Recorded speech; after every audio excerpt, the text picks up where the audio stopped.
Welcome to the New Hampshire Union Leaders Voters First Forums. My name is Joe McQuaid, publisher of the Union Leader. And I'm Todd Fahey, State Director of AARP New Hampshire. AARP is a nonpartisan advocacy organization. We're looking forward to hearing candidate positions on important issues.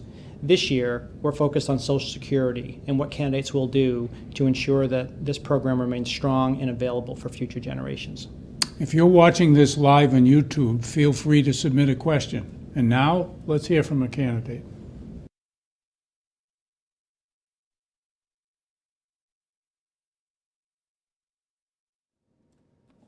So we're doing this live, and then it'll be cached at unionleader.com, and we're with Mark Connolly, Democratic candidate for governor, and we thank you very much for both running and for making time to come in and see us so we can hit you with a bunch of questions out of left field which you can't be possibly prepared for. Okay. Good to be here. We're going to make Grant Bossy, who's our editorial page director, he's going to put in the shtick for pension reform because we're co-sponsored by AARP and they have a concern about Social Security. As governor, you wouldn't work directly with that, but with the state pension system. And Dave Solomon, our reporter and State House Bureau guy, I have no idea what he'll ask you, probably relevant things. But I'm curious, what do you think is the single most important job that a governor has in New Hampshire? That's a good question. I think it's working with people. It's a 2-year term, and you don't know who the legislature is going to be. Or, we have this funny beast where you have the largest legislature in the country, smallest Senate, and the Executive Council. So all those kind of personalities. So I may feel a certain way about an issue, and then somebody else may feel a different way. So you have to find common ground. I mean, that's basically what the different areas of government are. We set up not to have concentration of power, and you have to learn to work with people. So one thing I've learned in my own career is the more you communicate, the more you get things done. And you have to listen more than you talk, and show people your willingness to collaborate and get things done. But that's a general thing and a good attribute for a governor in a weak governor state. But priority-wise, isn't there something in particular that has to be done that the governor does? Yeah, that's good. Let me answer it this way. One of the things I've been saying consistently in the campaign is it's really about, our inward migration rate now is at a generational low. We're now lagging New England in terms of inward migration in the United States. And so we have to look at things differently, and I think we have to step it up.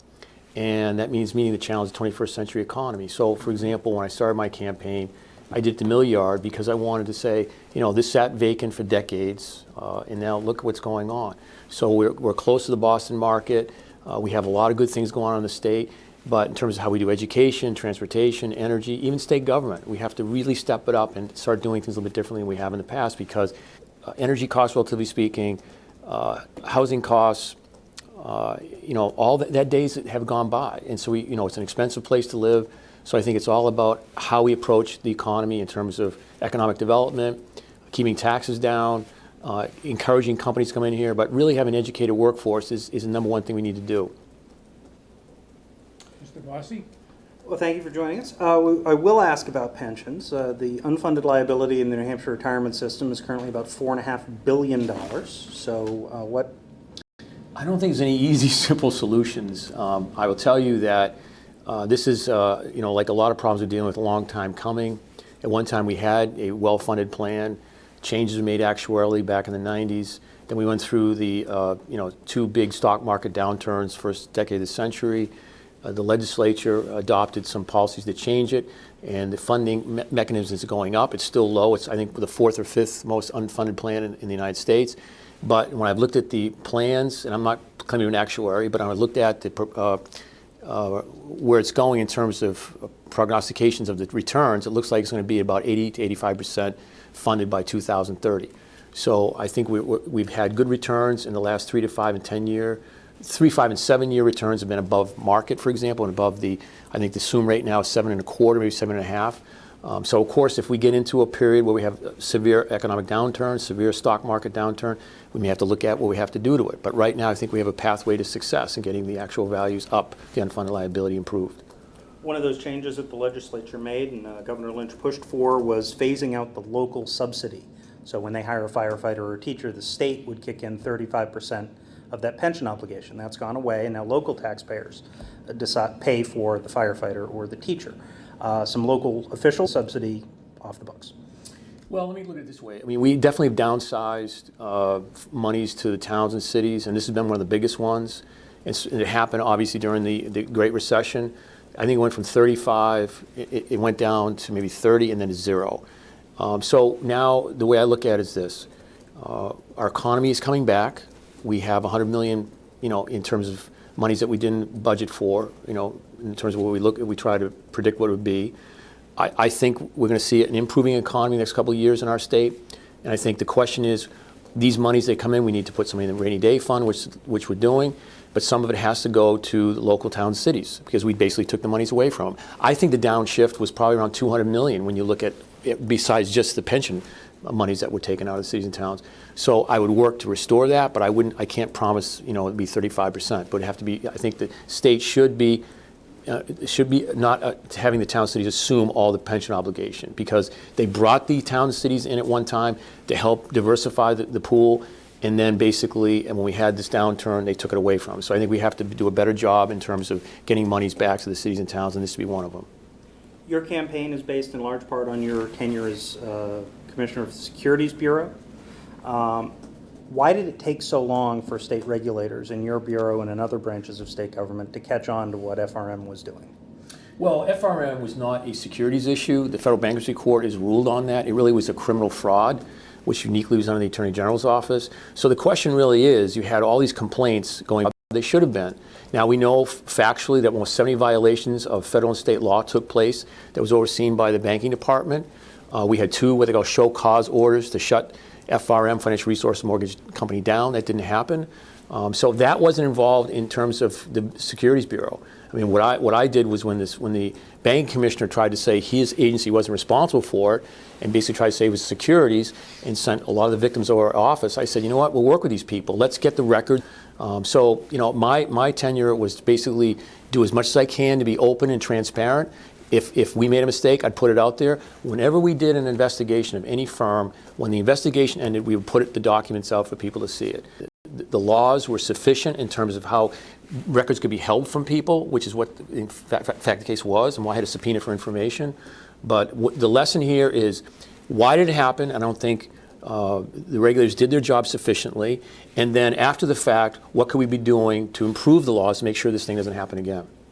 Financial services sector has changed dramatically in the last couple of decades. New Hampshire still has a Securities Bureau, a Banking Commission, an Insurance Commission, Department of State, Attorney General's Office. Does New Hampshire need to reform how it regulates financial transactions? Well, I'll tell you this. I mean, I just mentioned I think there are certain areas that we can improve. I wrote a book in which I basically say that you can make an argument to combine insurance, banking, securities, which some people have suggested. Given my tenure, I can tell you that one of the reasons I think we were able to be as consumer-oriented as we were was because there were no politics when I was Deputy Secretary of State Director. What everybody tells you should be doing, you believe what's right. Unfortunately, many times I think the way the system runs, you have people bundling money for candidates, involved in candidates' elections, and in this case, having the Secretary of State, who's elected by the legislature, appointing the Director of Securities Regulation, which this is now the primary financial regulator of the state. Over 50% of the regulation is mortgage companies. So, I will tell you that because we're a wealthy state, relatively speaking, an older state in terms of demographics, we are a target for fraud in schemes. So having the kind of approach that Bill Gardner asked me to take, I think is the right thing to do. Can we improve our regulation in terms of the banking department? Yes, we can. I've said, for example, that I don't think the banking department or the banking commissioner should be able to withhold records on his or her discretion. I think the consumer protection laws can be improved. So there are things we still can do. Financial Resources Mortgage Company was at the heart mortgage fraud. Told the banking department when they audited them that I'm not going to give you certain records because they're commercial mortgages, and the state doesn't regulate commercial mortgages. Now, I'm not suggesting we need to regulate all commercial mortgage activity. The banks are basically held to a standard to do that. But when you have a thinly capitalized company like FRM is, I think a regulator like the banking department should be able to go in and ask for records to determine if in fact fraud's happening. And according to the records that came out after FRM folded, we're now finding out that a lot of these mortgages were residential mortgages, and he in fact was not being truthful to the regulator. What this whole FRM was, but for, in your role, securities, how did this come to you? Yes. How did it come to your attention, and what did you do about it? Let me answer that Yep. last. Okay, first what it is. Particularly is you go to a bank and you ask for a loan, and in this case the bank is going to look at collateral, your ability to pay. These were basically more risky, would want to do. So the interest rates are higher, that kind of thing. The reason it's a mortgage is because, so this was loans on mortgages. As well in Ponzi schemes until the game stops and usually the economy implodes. That's what happened in 2008 and 9, the mortgage ran out of money. My role in this was I was away for a couple of days, and I got a call from the banking department and said a FRM he'd been notified that it had been closed. He was notified by their attorney, and that he said it was a Ponzi scheme. And I said, when did you get this information? He said, I think it was a Tuesday we talked. He said he got it on a Friday, or excuse me, Friday or Monday, I can't remember. But then he used the word, when he used a Ponzi scheme, I said, Peter, don't use that word until we really know, because that could really frighten people to read that issue. I don't understand that, but if it is, then the head of enforcement for the agency, Jeff Spill, and he met with the Secretary of State. Peter came over the security or mortgage issue, and then subsequently I talked, right? And so I just basically tried. The next thing you know, certain members of the media are coming to me and saying, do you have enough people to do your job? You know, and obviously things were given to the media. I asked for information. Any information we had on FRM was put out by our agency, which wasn't much because we weren't the regulator. And I don't think enough information was given. So we ended up subpoenaing that agency at some part in that process. And you know, it was apparent to the people who worked for me when they went up to FRM in Meredith, they saw the Ponzi scheme right away. You just had to look in the main account where the money's flowed in and out. You can see where the money was going. So the key question is, how can this company have been audited basically every year by a state agency, and they couldn't see what our people saw in like a matter of an hour? That's a question that's never been answered. And I'll tell you, one of the concerns I had, and I mentioned it when I was when we had a meeting with the Attorney General's office, was apparently information was taken right out of that building. It was a crime scene. It was taken out by the banking department. That should have been secured property. So a lot of the things that went on there is we had another financial fraud in Manchester called Noble History. So you had two financial frauds happen in a series of basically a year, $35 to $50 million, hundreds of people harmed. In Noble Trust's case, it was another banking fraud, and they put them into receivership. The banking commissioner became the receiver. They liquidated it. Didn't become an adversarial relationship. The banking commission and the Attorney General's office put FRM into Chapter 7, appointed a bankruptcy trustee. That created basically an adversarial relationship to the lenders, FRM.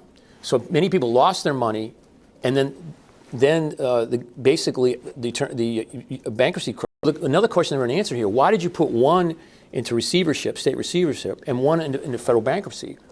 If, in my opinion, when you look back at that, had they did the same thing they did in Noble Trust, they would need to liquidate these properties over time in a way that probably would have brought more value to the people who lost their money.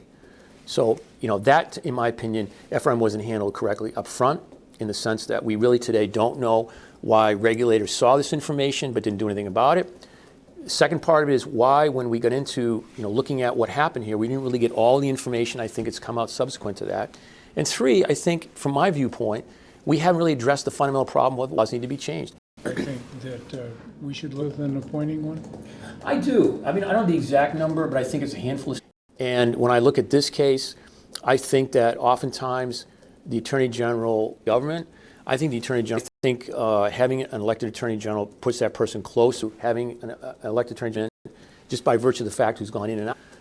I think from the way I saw FRM handled, I think it's an argument made to have an elected Attorney General. Inspector General's position. I think and there's a lot of examples of things that have gone wrong in state government, and we can surely come up with some, FRM being one of them. I don't think you should have state agencies that were directly involved be the arbiter of what the problems were. So in this case, So I don't know, you could appoint inspector general. That may be expensive. I think an independent counsel that could be appointed or already in place that is not political, that can come in and look at cases where we can make government more efficient and transparent and make the decision what documents can get out, and not leave it up to a department head, which in many cases, they're going to make a decision what they believe is in their best interest as a department head, not what's in the best interest of the citizens of the state. You mentioned politics at the Attorney General's office. Our current Attorney General, Joe Foster, is pursuing a lawsuit along with fellow Democratic Attorney Generals around the country, a democratically connected law firm to investigate drug manufacturers for how they've marketed painkillers. Do you think that's a partisan lawsuit? No, I don't. I actually believe that going after these companies is the right thing. And I didn't even know that they were, what you just characterized, him or this outside law firm. When I was Director of Securities Regulation, there were a couple cases where we brought in independent counsel to help us. The issues are very complicated in terms of legal issues. So I would tell you that 80% of the people who end up being heroin users start out with opiates. And the information that I've seen have seen that some of these companies have not accurately disclosed the addiction problems that go along with some of these drugs, OxyContin, for example. So I think it makes sense for the Attorney General, who's supposed to protect the best interests of the state, to look into the marketing practices of some of these companies. Does it make sense to hire a firm that is on a percentage of the award versus a flat fee? I understand that was one of the criticisms of what Foster and the other AGs are doing with this outside firm, is they get 33%. It's like a class action suit, and if that's the incentive. You know what? Let me answer it differently. When you're a regulator and you have a department, let's say of 2 or 3 attorneys, and you're up against a target that has literally, tens, you take on a case, you really haven't budgeted for that. You have a certain budget amount, and if the other side knows it's possible, I hate to say it, Lawyers would do that? they will do that. And so you're very cognizant of the fact that they could play that fee, it's in their best interest to get the case done. And you could almost argue, I'm not saying in this case this way. Do you support efforts that have been taken up at the state level to compensate victims of FRM from state funds, which is a tacit admission of a state failure to effectively regulate? Ask me a question again. Do you support efforts to have the state of New Hampshire compensate victims of the FRM scandal for the money they lost? Yes, I do. And I'll tell you that before I left, the reason I want to ask that, because I didn't understand, I left the Bureau.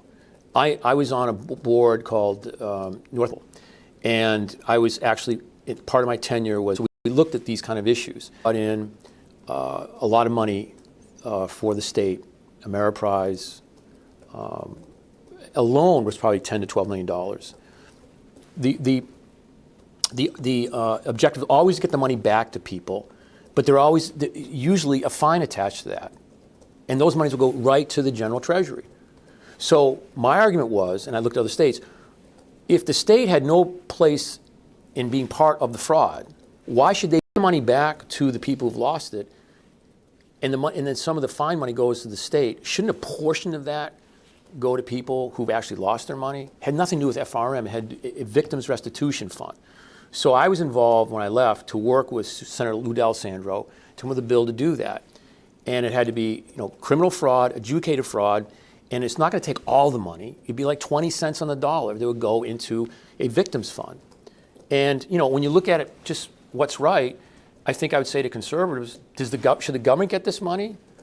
And I would say to people more progressive, why shouldn't these people get this money? They bear the loss here. And in the FRM case, there is no money forthcoming. It would have to be taxpayer money. No. Where is it going to come from? No. The theory I put forward is that when a financial fraud takes place and a money's come in on that fraud, nothing to do with taxpayer dollars, a portion of that money would go to this fund. There'd be no tax revenue. When you do your budget as a State Department head, you can't budget monies that be coming in from these kind of actions. So how much money came in from the FRM scandal? No money came in. That's what I'm saying. So how are we going to compensate victims? It would be future actions taken by the government. From a fund created in future prosecutions. Right. So, for example, let me give you an example. Say I have a securities case against a company. I don't want to put a name to it, and we get a $10 million settlement for the state. Now that's money the state didn't budget at all to put in the general fund. couldn't 2 million of that be put away for victims? That's Is there anything in that fund now? There is no fund. There is no fund. There is no So fund. I'm an FRM victim. I want money now. You don't support using state funds to make it? No, I've never approved using state funds. Because that's what's being proposed. I asked you if you supported that. I support, to be clear, that any funds that come in through a state action, a fine money a portion of that should go into an account to compensate victims for their loss. And they have to be judged in terms of whether they in fact lost money. But as regards compensation, in the immediate future, from state funds, you don't support that? No. Okay. Would you would back legislation to create such a fund? Yes, absolutely. And I've advocated for that. What would you do as governor to battle the opioid crisis that isn't being done now? Well, suggesting the question assumes that. We weren't even talking about this 3 years ago. I mean, this is real, victims.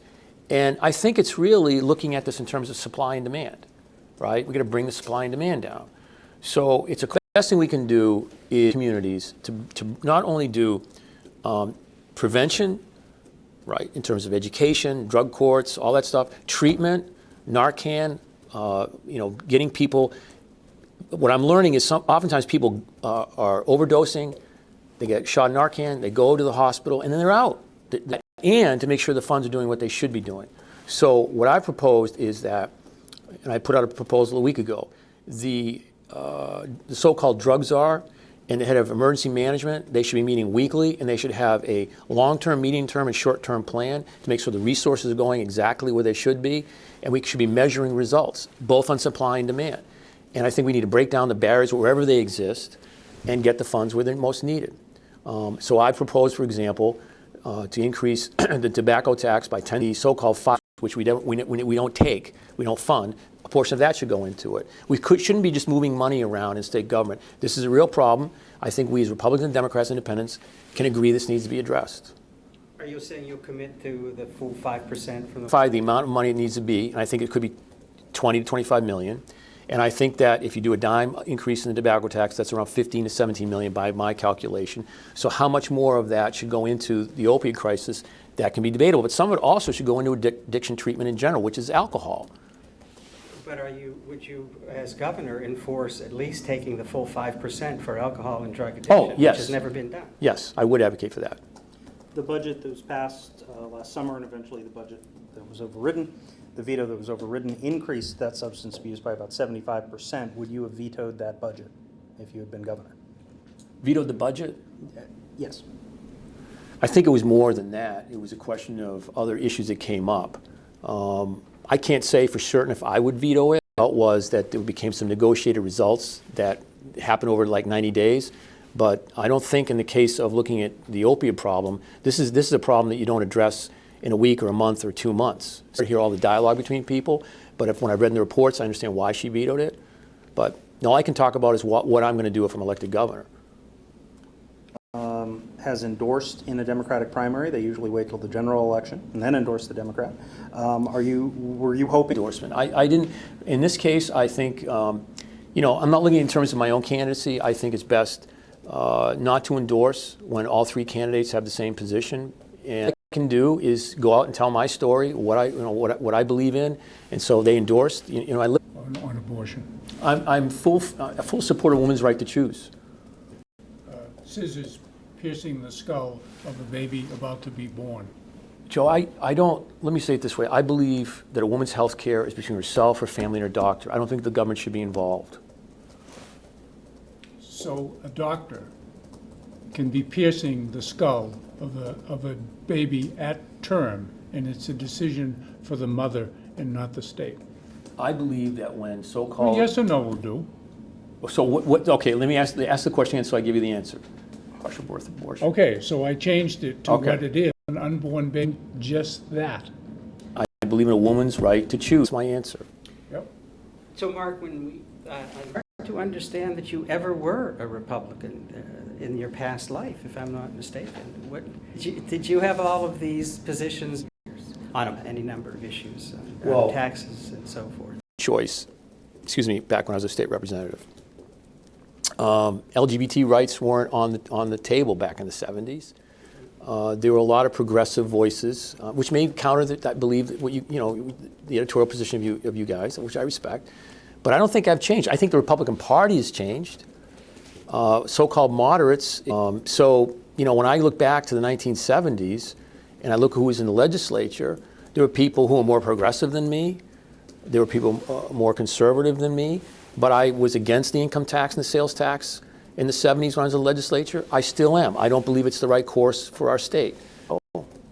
I believe the only difference is somebody who can see both sides and work to a common good. And I've changed, if you will. I know this sounds pedantic, but I think the Republican Party has changed. How about a little personal background? I read you're engaged. Oh, we've been engaged for about 3 or 4, and then we get married. He just How old were you then? 22. Were you still in college Yes. at Dartmouth? Yes. What possessed you to run for state rep when you must have been a senior or something? Weren't This you is- carrying a full load of courses? Well, a lot of questions. So let me answer this way. How I got to be running for state rep was I was a driver for John Bridges. He was an executive council member and he ran for Congress. And he lived down the street from my dad. And so he lost that election against David Banks, you might recall. And then he encouraged me to run for the State House. Now back then, it was every other year we met. And Dartmouth has a 4 semester year. So there was a way I could take it off during the point that I wasn't in school. So that's how I did it. I think it'd be harder today because they meet every year. Mark, having been in the legislature that met every other year, do you favor that, or do you like it the way it is now? That's a good question. I've thought about it. On one respect, it's better to have off year because it attracts different people who be able to take a certain amount of time off from their work. It makes it easier for them. But on the other hand, the issues are pretty complicated today. If I had to weigh both, I kind of like the old system. Do you know why it changed and how it changed? Maybe you can educate me on this. It was a question on the ballot. It was a constitutional Okay. question, and it was ginned up by the legislature, those who wanted to have annual sessions.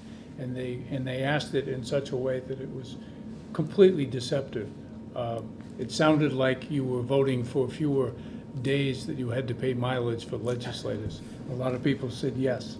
It turned out it was for annual sessions. Texas still has biennial sessions. Yeah. And the argument here has been complex issues, et cetera, but there have been special sessions in the past when it was biennial, where they would meet for the particular issue and then go home again.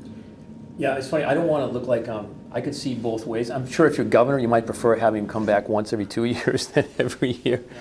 But some things work. I'm not. I don't know. I don't. How long does the governor have to work on a budget, which is, I think, about the first order of business that the governor has?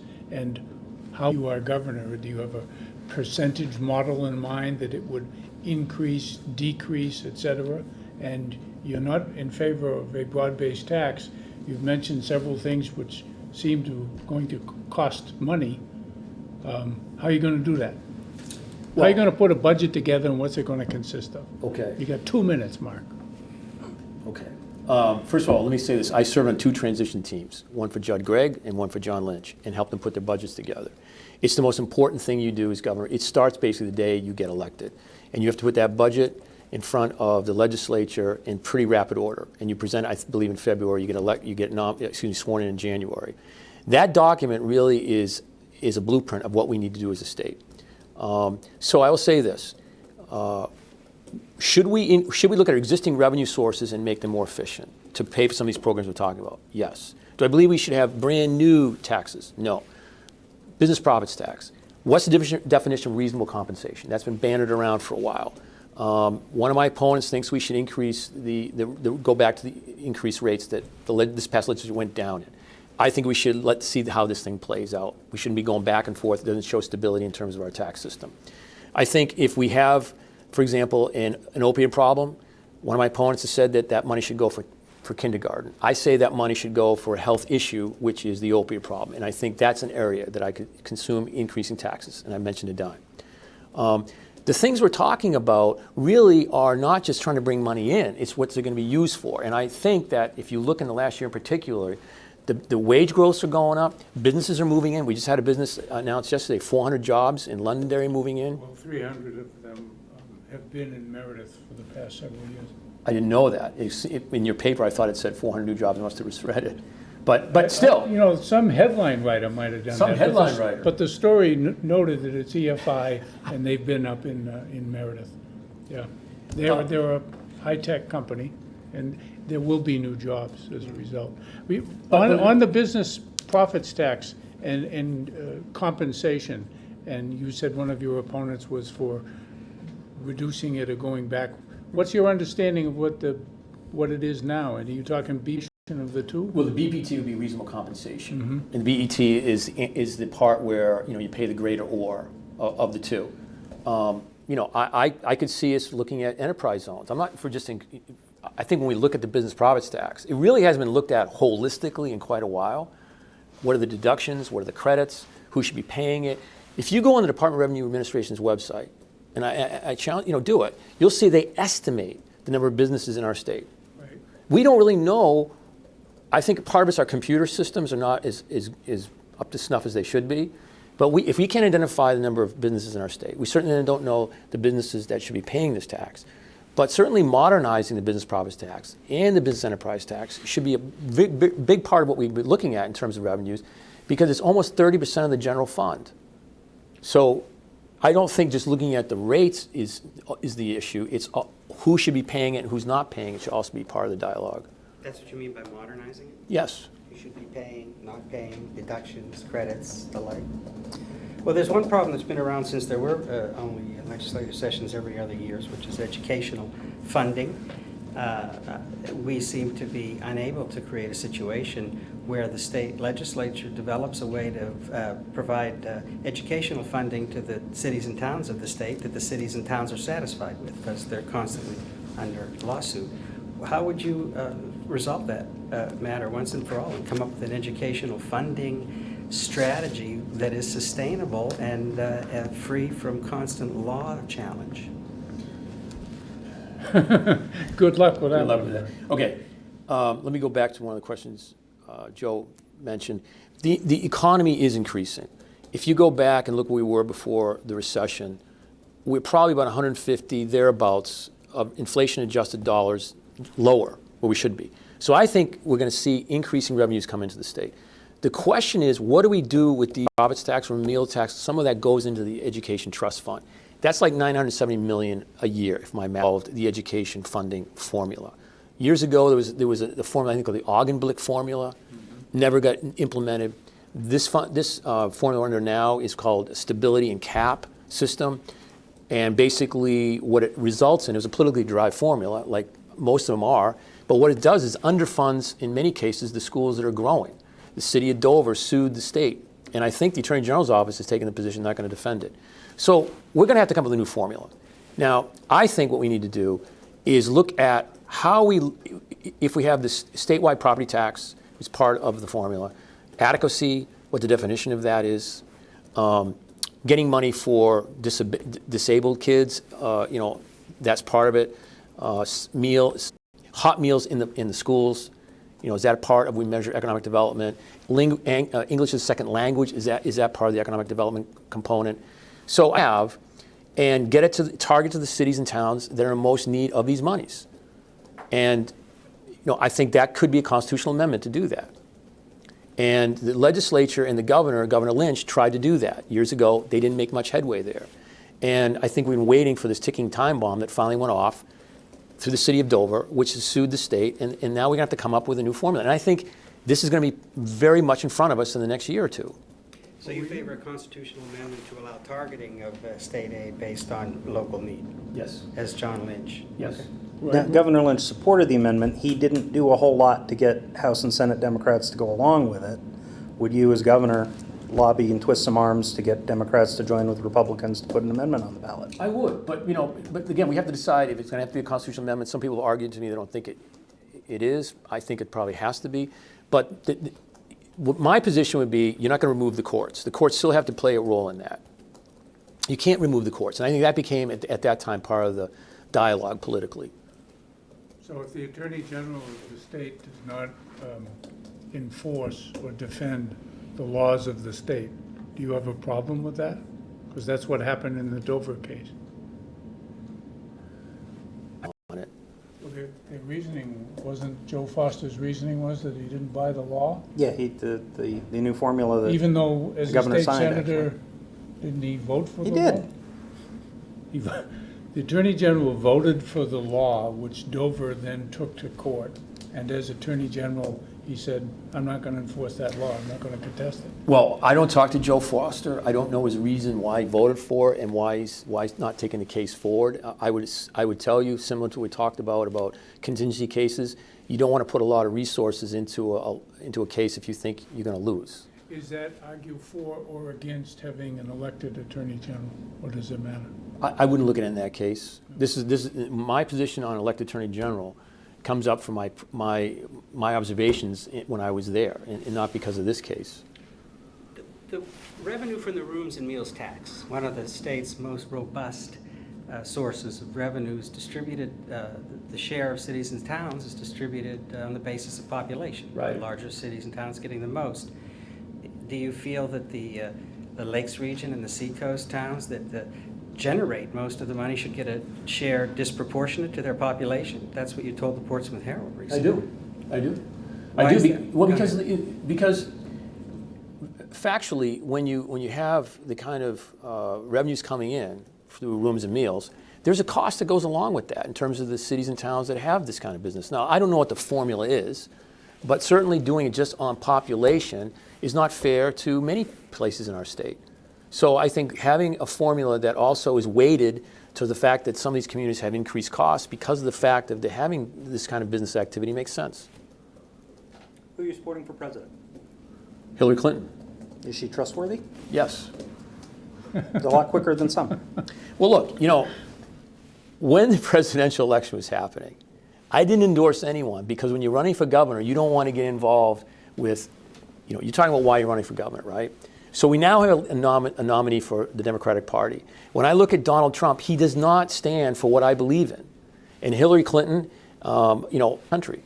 So I'm not going to equivocate and get into some game about parsing words. Yes, I support Hillary Clinton. Mark, capital punishment, you said that you are opposed to capital punishment, but you're not for commuting Michael Addison's sentence in the Manchester police murder. Why is that? If you're against capital punishment, how can you be for putting somebody to death? That's my governor and take a different decision. Mm-hmm. I don't think that's the right thing to do. I mean, you could take a position on a lot of things. For example, you change the tax code. Are you going to say, well, that's the way it was then, this way it should be now, so I'm going to go back and retroactive? No, he met with his peers. He was adjudicated to have committed this capital offense, and I don't think it's the right position for me to impose my views on what was adjudicated to be his sentence. Is a 2-year term for governor okay with you? No, I think it should be a 4-year term. Mm-hmm. Absent me being there if I get elected. I think Well, we toss you out after 2 years. Yeah. So it won't be a problem. Okay. Well, let me say this, Joe. Let's assume we have complicated issues facing us, whatever they may be, and not the government's always the solution, but let's assume that. I will tell you that New Hampshire doesn't do a good job, in my opinion, state government, of have long-term planning. Like, okay, we do planning for transportation, we have a 10-year transportation plan. We have some kind of energy plan, education funding, all that. I think it's time for us to have a 10-year plan in terms of where we want to be by a certain point in time. So to go back to what we talked about earlier, here's the reality. You get elected, you immediately start putting your budget together, you present it, and then March, you're out fundraising again because the election's coming up the next year. I think it's a better use of a governor's time to basically learn the system, and I'll tell you, because I've been there, I kind of understand it a lot already, but to learn the system and do the job and not be standing for re-election the following year. I think it's much more efficient. And I'll tell you this from a fundraising viewpoint, people are getting tired of being called all the time, every 2 years for money to run for election. I've heard both of those arguments from a partisan Republican who asked me to support a 4-year term for governor because fundraising was so difficult. I've also heard from several former governors who say that The budget is the big, tough job, and after that, there's not a lot of work. So I don't know why that time can't be spent in planning for the future of the state rather than always out fundraising. I don't think it's a constant job. Let me ask this question. Yeah. You have 67 direct reports on paper to the governor. So you put the budget together. Wouldn't it be nice to have a system where it's not just putting the budget together. You have to implement the budget. You have to make sure departments are doing their job. You're dealing with complaints by citizens, how to make, access government, understanding what needs to be done for the state. I think it's a full-time job. I don't think you just put the budget together and then you start fundraising. Perhaps you could also find out how much the bills are, because we keep finding out what the revenue is, but we don't know how much is being spent. Well, let me say this. I think systems that can't capture the amount of businesses doing Right. business in our state, certainly we can look at our computer systems, and my understanding is that's the problem. And this has been out there for a while, by the way. The accounting systems of state government are not what they should be. On guns, New Hampshire has some odd gun laws. We don't have any law against open carry, so I could carry a gun on my hip, walk down the street, wherever, and there's nothing saying I can't. But if I wanted to put on a coat, because it's going to get cold in a couple of months, or my wife wanted to carry a gun in her purse, she'd have to go to the local police chief and determine that she was suitable for that. Does that make any sense? Yeah, I think that's the law as it is. It seems to me that this concealed carry issue has been a solution in search of a problem. I don't see this being a real problem in our state. And I do believe that in that case, I understand what you're saying. But there are certain cases, domestic violence, and instances where people feel under threat, where having the police involved makes sense. And there's a adjudication relief if in fact they deny that concealed carry and somebody wants to challenge that. So I've not seen this as being a big problem in our state, concealed carry, in terms of our current laws. But if that person isn't suitable in the eyes of law enforcement, they could still open carry. They can open carry, but they can also take that decision to court. Mark, do you have any problem with chiefs of departments in uniform endorsing political candidates while in uniform? I really don't know. Nobody's Isn't there a law nobody's against endorsed that? me in wearing a police uniform, but I know firefighters who wear uniforms have endorsed me. So I guess my answer, without thinking it through, anybody should have Fire chiefs, or is it fire union officials? fire union officials. Yeah. Yeah. That a big part of, and what you witnessed at that time is a big part of why you are now running for governor? No. No? At the time of the FRM tragedy, he was so outraged by the failures he saw in the state's regulatory system that he's now deciding to run for governor. Is that fair? No. Listen, let's go back to my narrative beyond this. I was a state representative in my 20s. I served on two transition teams. I was appointed by Judd Gregg to be on a panel to look at how to make government more efficient. I've been involved in public service most of my life. I was a government major, an environmental studies major at Dartmouth. So the fact that I took this job as Director of Securities Regulation is part and parcel why I am running for governor. And this I believe that some of the things I witnessed in terms of what government can do for people, what it shouldn't be doing, government should be transparent, it should be open. All that's part of my narrative. But am I doing this to prove anything? No. I mean, this is part of who I am, that I want to really run for this office because, as Joe asked me in the beginning, I think we have substantive challenges before us in terms of where our economy is. So this is not, if you look at my literature, this is not what's motivating me to run for governor. But do you think they tried to make you a scapegoat back then? I think some people tried to message that.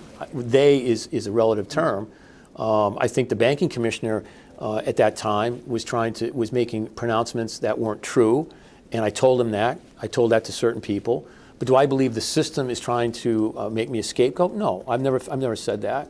Let me say this to you. I'm very proud to tell you that some of the people supporting my candidacy, including Republicans, were victims of financial resources mortgage company. And they're doing it because I think they see, even if they don't agree with me ideologically, they know I'm going to go in there and I'm going to do what I believe is right. And if you look at what I did in the entire tenure of the Bureau, that was the most rewarding experience, part of that. So I can tell you that state government can do good things, it can do bad things. And it does bad things when it doesn't do its job. and your experience has informed you and you think can help you as a governor because of your experience at securities and other places in state government. It's not that you are carrying a grudge that you're going to get back at people, but your experience has informed your campaign, and you have insights like the question of an attorney general elected, appointed inspector general as a result of your experience. Yes. Let me say this. I've said a couple things about my candidacy. One is that I believe that when you're my age, 60, you may have depth of experience that only comes through judgment and doing things right and wrong. In other words, you learn what doesn't work sometimes, and you learn from that. So a learning experience. I've said, and I'm not saying this about anybody in particular. If I'm elected to this job, some of the things we're talking about today, I'll set a vision, try and execute that vision, given the landscape as it exists, do the job as long as I can do it, and the people want me, and then I'm going home. I'm not a career politician. I don't want to be a career politician. I do enjoy public service. I do think having been involved in public service since the 70s gives me a perspective about New Hampshire that's unique to this race, on my side at least. And I'm doing this. Some people may disagree with me about certain issues, but I really want to go in and do what's in the right interest of the state. That's really what's motivating me. That's fine, and we topless people at the beach at Hampton. If you come back for the general election, we may, so be prepared. I'll be prepared, Joe. Okay, thank you very much. Thank you. Mark. Watch out for the microphone. Oh, yeah.